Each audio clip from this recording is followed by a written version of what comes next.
Muy buenas tardes. Hoy es miércoles, día de estudiar la palabra del Señor, así que por eso estamos iniciando esta jornada de estudio bíblico de los miércoles.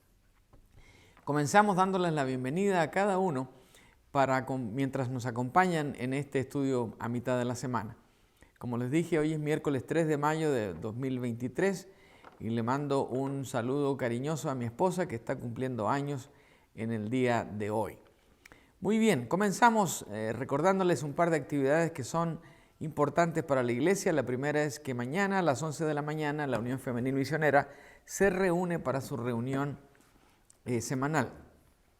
Pero también recordarles que después de la Unión Femenil Misionera a las 12:30 vamos a tener un rato de oración por este país.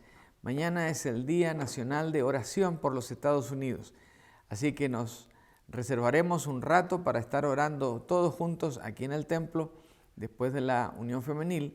Así que si usted tiene la oportunidad de estar aquí, pues venga a las 12:30. Tendremos una media hora, 45 minutos de oración. Así que todos están invitados, por supuesto. También el próximo domingo tenemos la escuela dominical a las 12:45, una vez terminado el culto, y seguimos con estos estudios especiales de la santidad de Dios. Así que todos estamos invitados a quedarnos, a participar, a invitar y, por supuesto, a estar a tiempo para el estudio. Muy bien, vamos ahora al primer bloque de nuestra actividad semanal. Oramos al Señor. Mencionaremos rápidamente los motivos que son constantes de oración aquí en la iglesia. Cristina Segura, Jesús Piedra, Susana Pereira, que damos gracias al Señor, ya está fuera de peligro. Silvia Álvarez, mi mamá, allá en Santiago de Chile. La hermana Lupe Fong y su fortaleza en su salud. Abraham Escobar con su familia. Julio Esquivel, este jovencito de 15 años que necesita una médula ósea. Marta Sayas, sobrina de la hermana Graciela. Deida Márquez, que nuevamente está con problemas de salud. Alejandra González y su embarazo. También José y Anita Ríez, Joe y Anira Ríez, quienes están de duelo por la partida de su papá en el caso de Joe y de su suegro en el caso de Anita. Que el Señor llene sus corazones de consuelo en este tiempo. También la hermana Alicia, que perdieron a un ser querido hace poco, por eso oramos también por ella. Si tiene usted un motivo de oración, pues menciónelo mientras oramos por estos motivos que hemos mencionado. Padre nuestro que estás en el cielo, en la tierra y en todo lugar, te alabamos y te bendecimos en esta tarde, porque tenemos la oportunidad de estar en comunión contigo, no solamente para estudiar tu palabra, sino también para estar en comunión contigo a través de la oración. Así que Padre, tú has escuchado estos motivos, los presentamos delante de ti y te rogamos que tu maravillosa gracia atienda estas peticiones y que otorgues también los anhelos del corazón de cada uno. Nuestros hermanos que están con nosotros a esta hora están orando también y tienen necesidades. Por ello, Padre, te pido que también prestes atención al ruego de cada uno de estos corazones. En lo personal, Señor, te pido por mi salud. Creo que vamos saliendo, pero fortalécenos para que esto no nos siga molestando ni afectando nuestro desempeño. Padre, acompáñanos ahora en el estudio de tu palabra y que el tema de hoy, el mensaje de hoy, tenga una respuesta clara en el corazón de cada uno en relación al tema que estamos tratando. Pedimos tu bendición y lo hacemos en el precioso nombre de Jesús. Amén. Que el Señor bendiga a cada uno de nosotros en esta tarde. Y entonces vamos ahora al estudio bíblico. Aquí está la portada del tema de hoy con un versículo que es similarísimo al versículo en el cual por primera vez se menciona en la Biblia, pero que ya les voy a anunciar en un momento. Así que no son ya más dos, sino una sola carne. Por tanto, lo que Dios juntó, no lo separe el hombre, Mateo 19:6. Y aquí está el título para hoy, una sola carne en un matrimonio. ¿Qué significa esto de una sola carne en el matrimonio? Muy bien, esa es la pregunta clave realmente con la cual queremos empezar en esta tarde. ¿Qué significa ser una sola carne en un matrimonio?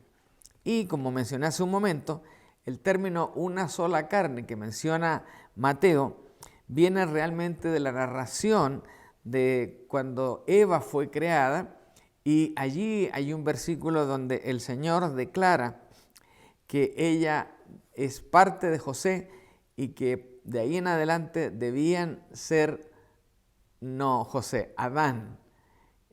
¿Por qué me confunden con esos nombres? Es José, no es José, es Adán. Adán y Eva. Adán y Eva iba a tener un matrimonio con Eva, y de ahí en adelante iban a ser una sola carne. Génesis 2, 21 y 24 claramente tiene donde se describe el proceso del cual Dios creó de una costilla de Adán y creó a Eva, y esto lo hizo mientras Adán dormía para que no le doliera mucho ahí la operación. Adán reconoció que Eva era parte de él. De hecho, eran una sola carne. Ahora, veamos el pasaje para que tengamos claridad de lo que estamos diciendo. Entonces Jehová Dios hizo caer sueño profundo sobre Adán, y mientras éste dormía, tomó una de sus costillas y cerró la carne en su lugar. Y de la costilla que Jehová Dios tomó del hombre, hizo una mujer y la trajo al hombre. Dijo entonces Adán: esto es ahora hueso de mis huesos y carne de mi carne. Esta será llamada varona, porque del varón fue tomada. Por tanto, dejará el hombre a su padre y a su madre, y se unirá a su mujer, y serán una sola carne. Quiero llamar la atención aquí que estoy leyendo, curiosamente, porque no muchas veces estamos usando la tradicional versión Reina Valera del año 1960, pero es en este pasaje, en esta versión de la Biblia, donde con mayor claridad vemos esto de una sola carne. Las versiones modernas hacen una sutil aclaración acerca de esta sola carne, y que iremos viendo a medida que vamos adelante con el tema. Entonces, ¿qué significa esto de ser una sola carne? Bueno, significa que así como nuestros cuerpos son un todo y no pueden ser divididos en pedazos y aún así seguir siendo una unidad, de la misma manera Dios decidió que sucediera con la relación matrimonial. Ya no son más dos, acabamos de leer, ya no son más dos entidades, o sea, dos individuos, sino que ahora son una sola identidad, una sola entidad, como una pareja casada. Por supuesto, ninguno de los dos ha perdido su identidad propia, su propia personalidad, pero la función que tienen de ahora en adelante no es solo fijarse y preservar esa identidad, sino que sumarse a una nueva identidad donde ya no son Carlos y Juanita, sino que son Carlos Juanita, en el sentido que están pensando, trabajando y haciendo todo lo necesario para que ese matrimonio cumpla con su propósito. Hay numerosos aspectos distintos de esta nueva unión y que queremos comentar, por supuesto. En lo concerniente a las relaciones emocionales, por ejemplo, esta nueva unidad de Adán y Eva tiene prioridad sobre cualquier otra relación previa y o futura que estos dos participantes tuvieran o hayan tenido. En el caso de Adán y Eva, en este caso ellos fueron los primeros, así que no había novios anteriores, pero en las relaciones de ahora y de las que pasaron después de Adán y Eva, por supuesto que uno de ellos habrá mirado a otro y otro habrá mirado a otra y así, pero de repente se engancharon estos dos y de ahí en adelante esta relación tiene prioridad sobre cualquier otra que se tuvo en el pasado o en el futuro. Algunas parejas de casados continúan concediéndole también un mayor peso a los lazos que los unen, por ejemplo, con sus padres y tienen mayor obediencia, fidelidad y preocupación por esos padres que por su nuevo esposo o esposa. Y esto pareciera que no, pero es una receta perfecta para el desastre de un matrimonio.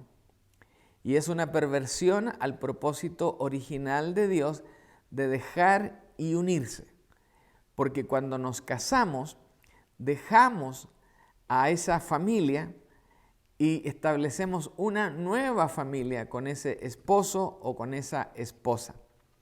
Así que hay muchos matrimonios que no ven el valor de esto o no lo entienden del todo y siguen dependiendo emocionalmente de sus padres, y los padres cómodamente pues siguen viendo a esa hija como esa hija que está ahí siempre, que ayuda, que procura, que tiene cariño, pero también cocina, que hace esto, que hace lo otro. Pero resulta que la prioridad de esa dama ahora ya no es su propia familia, es su nueva familia con su esposo. Y lo mismo al revés, cuando hay un hijo hace mucho por sus padres y los procura mucho y los ayuda con esto y lo de allá y lo de acá y abandona a su esposa, también está fallando en este dejar y unirse. Otro problema similar puede surgir cuando uno de los dos cónyuges empieza a inclinarse más por satisfacer las necesidades emocionales de un hijo, de una hija, en vez de a su esposo o a su esposa.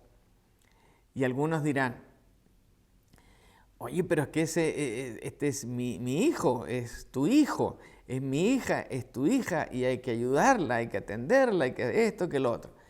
Todo eso está bien, mientras no se nos pase la mano atendiendo más las necesidades del hijo o de la hija en vez de las necesidades de mi esposo o mi esposa. ¿Quién tiene la prioridad? El cónyuge. Usted se casó con él, no se casa con el hijo. El hijo es el resultado de esa unión, no es el propósito de la unión. Así es que es muy importante tomar en cuenta todo lo que se desgaja de este simple concepto de que serán una sola carne. Emocionalmente, espiritualmente, intelectualmente, financieramente y en cualquier otro aspecto, la pareja debe convertirse en una. Así que todo ahora no pertenece a mí ni pertenece a ti, y esto es mío y esto es tuyo. No, ahora todo es de los dos. Todo lo que tenga que ver, no solamente con asuntos financieros, sino todo lo que tenga que ver con lo espiritual, lo intelectual, lo financiero y cualquier otro aspecto de lo cotidiano de la vida, ahora es de los dos. Compran una casa, esa es nuestra casa. No es tu casa, no es mi casa, es nuestra casa. Así como el cuerpo, o una parte del cuerpo más bien, cuida de las otras partes del organismo, porque, por ejemplo, el estómago digiere la comida y la transforma en energía para todo el cuerpo, no solamente para los pies, o no solamente para los brazos, o no solamente para los hombros, no, es para todo el cuerpo. Lo mismo hace el cerebro, dirige el cuerpo por el bien del ser completo, las manos para el beneficio del cuerpo. Igualmente en el matrimonio, cada cónyuge debe tener como prioridad cuidar al otro. Cuando eso no se da o cuando eso empieza a fallar, comienzan los problemas. Por ello es tan importante entender esto de que seremos una sola carne. Cada cónyuge debe cuidar al otro, dije, ¿verdad? Y eso se cumple también con esto. Cada cónyuge ya no debe ver el dinero ganado como mi dinero, sino como nuestro dinero. Si solo el esposo trabaja, ella puede hablar y debe hablar de nuestro dinero, aunque ella no lo haya ganado físicamente, pero ha contribuido con el trabajo de la casa, con el cuidado de los hijos, con el cuidado del marido. Le ha dado lo mejor a ese señor para que este señor vaya y trabaje y se gane los frijoles. Pero los frijoles no son solo para él, son para toda la familia.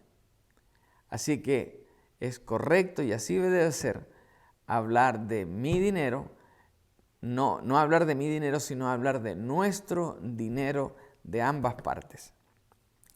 Efesios, Proverbios nos dan la aplicación de esta unidad en el papel del esposo y de la esposa respectivamente. Pero, con lo dicho hasta este momento, tenemos más que suficiente fundamento para establecer que ya no somos no somos dos personas, somos una sola carne. Ahora, físicamente ellos se convierten en una carne y el resultado se encuentra en los hijos que produce esta unión. Y fíjense que ya de la unión hemos hablado de tantos aspectos y recién viene el aspecto de un hijo. Bueno,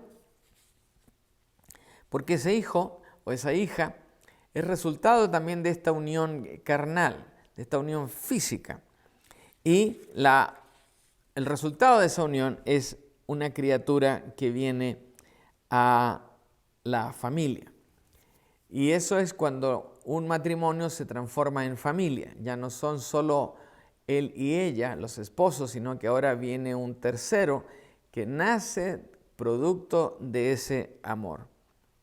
Ahora, estos hijos poseen una composición genética especial como resultado de esta unión. Por eso se dice que el hijo se parece a la mamá en ciertos aspectos y otro se parece al papá en otros aspectos. Es inevitable que ocurra eso porque genéticamente ese niño viene de la composición de estas dos personas.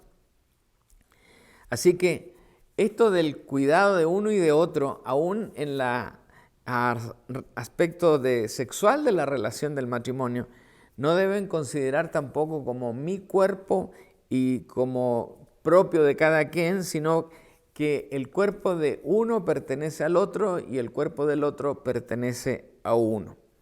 Por eso, 1 Corintios 7, 3, 4 y 5, un pasaje bastante extenso y claro, nos dice lo siguiente: el esposo debe satisfacer las necesidades sexuales de su esposa y la esposa debe satisfacer las necesidades sexuales de su marido. La esposa le da la autoridad sobre su cuerpo a su marido y el esposo le da la autoridad sobre su cuerpo a su esposa. No se priven el uno al otro de tener relaciones sexuales, a menos que los dos estén de acuerdo en abstenerse de la intimidad sexual por un tiempo limitado para entregarse más lleno a la oración. Después deberán volverse a juntar a fin de que Satanás no pueda tentarlos por la falta de control propio. ¿Qué dice el pasaje? Dice algo totalmente distinto a lo que el ser humano llega a practicar en cuanto a su sexualidad. ¿Qué dice? Que no debemos enfocarnos en nuestro propio placer, sino más bien en proporcionar placer al esposo o a la esposa. Es decir, la prioridad del varón no es solo ser satisfecho él, sino primero satisfacer a su esposa. Y por el contrario, la esposa, su prioridad debe ser satisfacer la necesidad del esposo y no el de ella propiamente tal. La unidad y deseo de beneficiar al otro no es algo automático, especialmente después de que la raza humana cayó en pecado. En Génesis 2:24 se le es dicho al hombre que se una a su mujer. Por eso nos encontramos con este pasaje. Por lo tanto, dejará el hombre a su padre y a su madre y se unirá a su mujer y serán una sola carne. Ahora, la traducción del año 60 dice exactamente así. La Reina Valera actualizada dice exactamente así. Y esto explica por qué el hombre deja a su padre y a su madre y se une a su esposa y los dos se convierten en uno solo. Ahora, quiero mencionar un par de versiones más para que esto quede claro. Dice la Nueva Versión Internacional que los dos se funden en un solo ser. Se funden en un solo ser. Ahora, la traducción, el lenguaje, en la revisión de la Reina Valera contemporánea, dice que y serán un solo ser.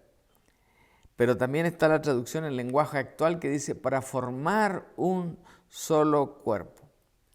Lo que vemos aquí es la situación de dos acciones o dos aspectos que están muy ligados uno con el otro y que nos muestran la tarea realmente de lo que cada quien tiene que hacer dentro de esta experiencia matrimonial.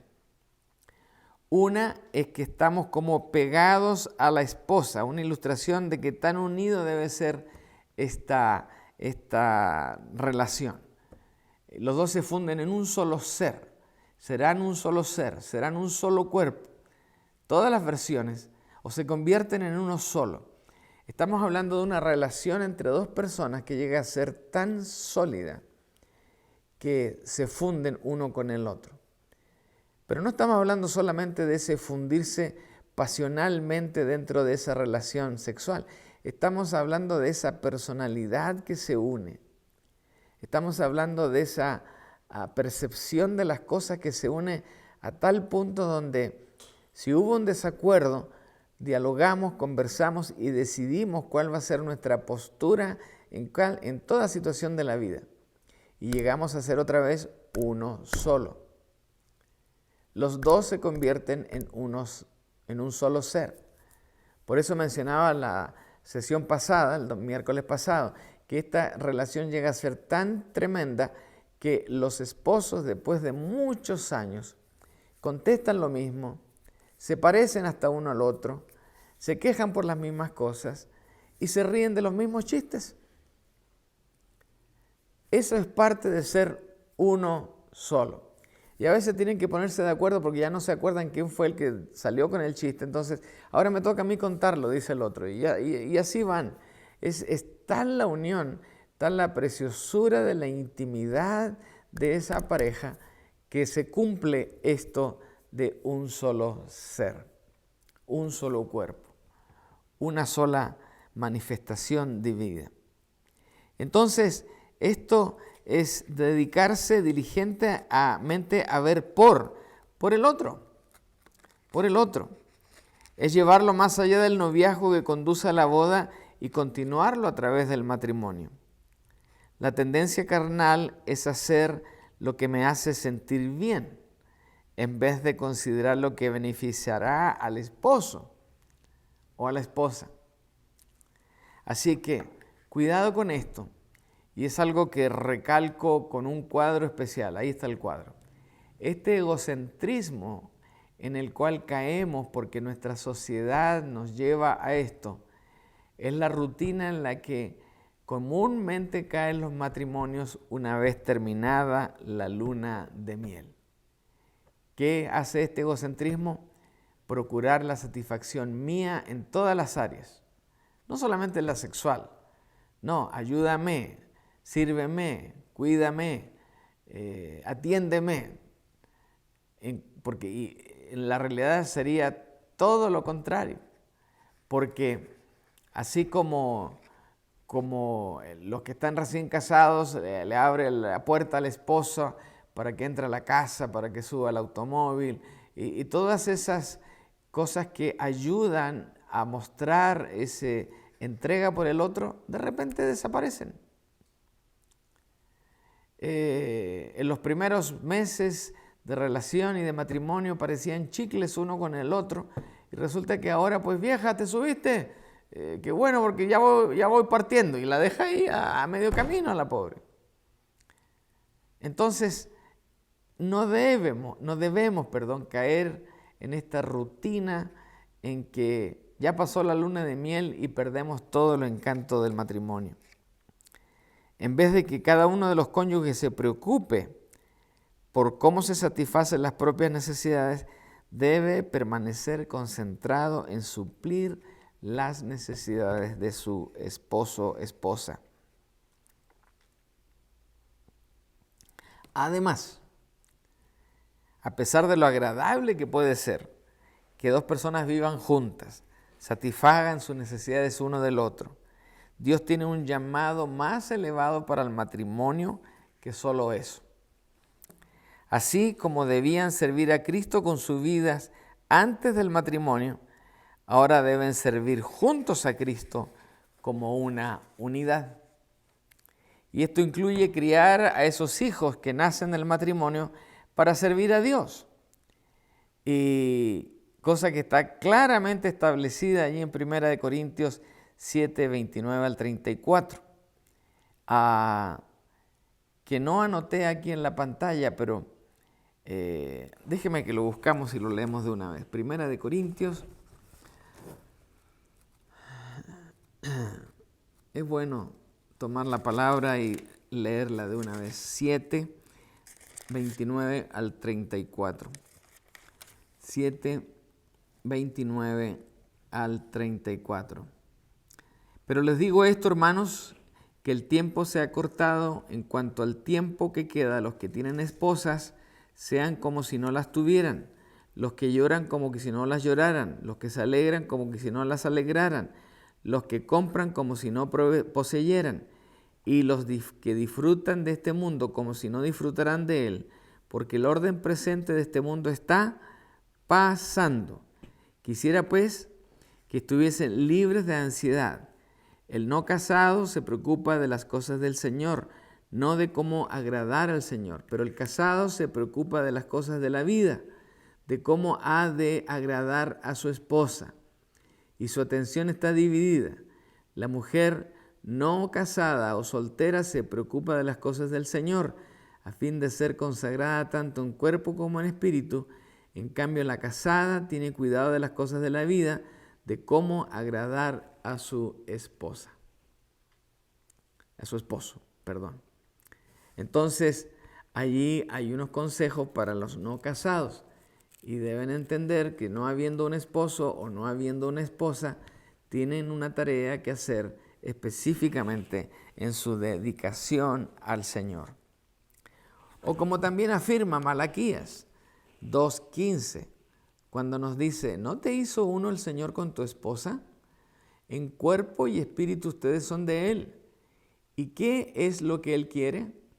De esa unión quiere hijos que vivan para Dios. Por eso guarda tu corazón y permanece fiel a la esposa de tu juventud.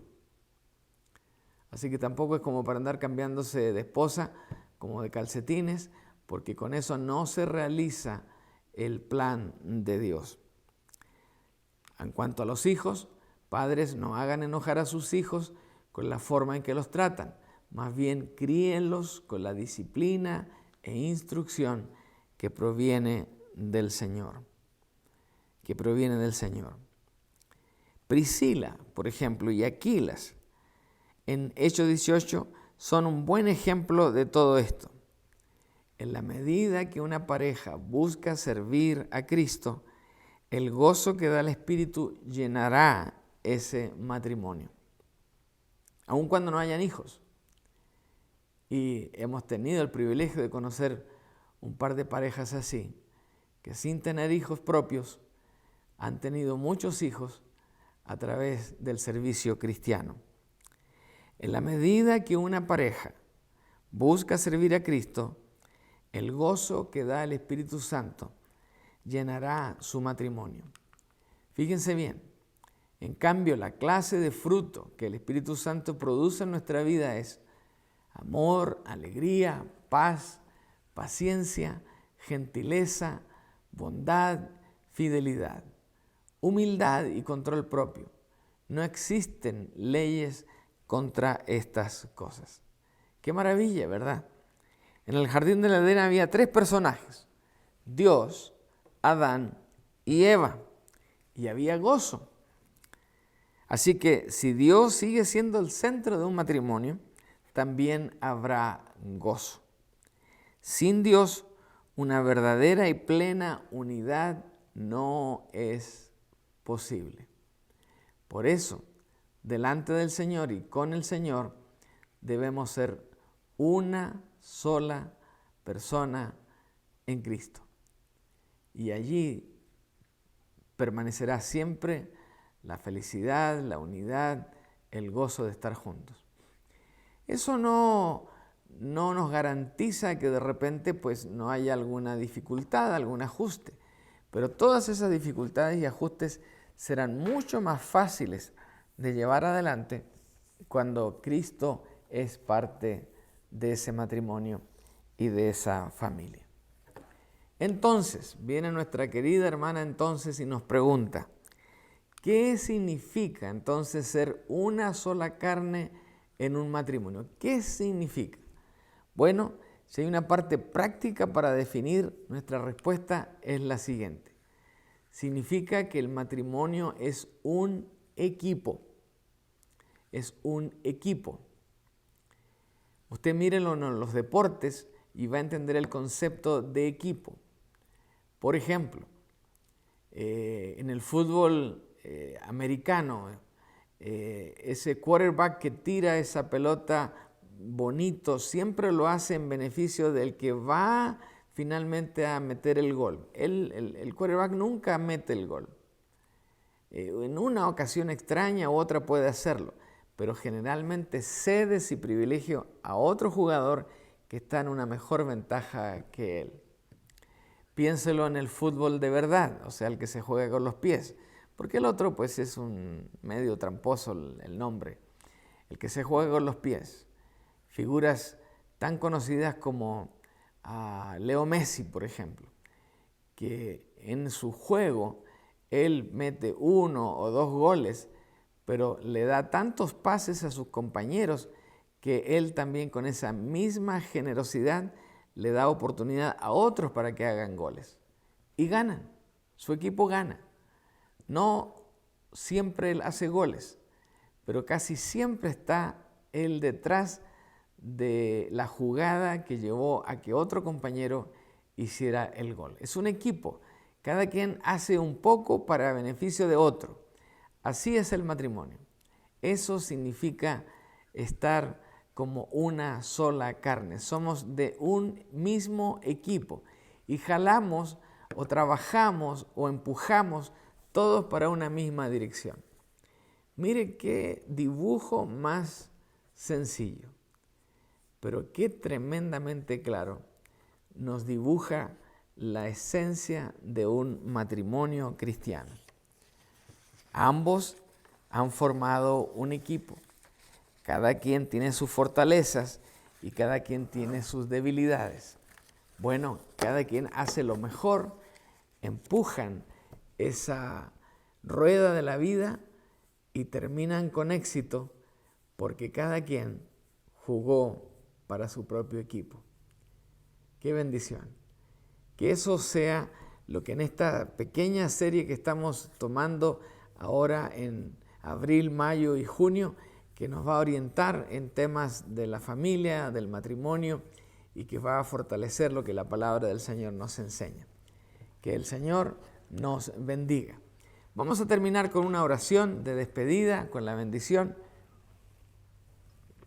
y con la invitación para que nos veamos de nuevo el próximo domingo. Padre nuestro, gracias porque tú eres bueno y porque tu palabra en cada frase, en cada declaración, tiene una respuesta para nuestra vida.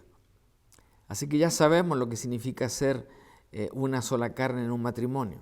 Significa ser un equipo donde cada quien da lo mejor por el otro, da lo mejor para el servicio a ti, da lo mejor para construir una familia fiel a ti. Padre, que todos entendamos esto y lo pongamos por práctica. Solo así tendremos la bendición tuya en cada situación de la vida. Ahora, Padre, pedimos tu bendición, pedimos que nos acompañes siempre y que el próximo domingo podamos estar aquí todos juntos en el templo para honrarte y glorificar tu santo nombre. Pedimos tu bendición, Padre, en el nombre de Jesús. Amén. Bueno, que el Señor nos bendiga y nos vemos el próximo domingo.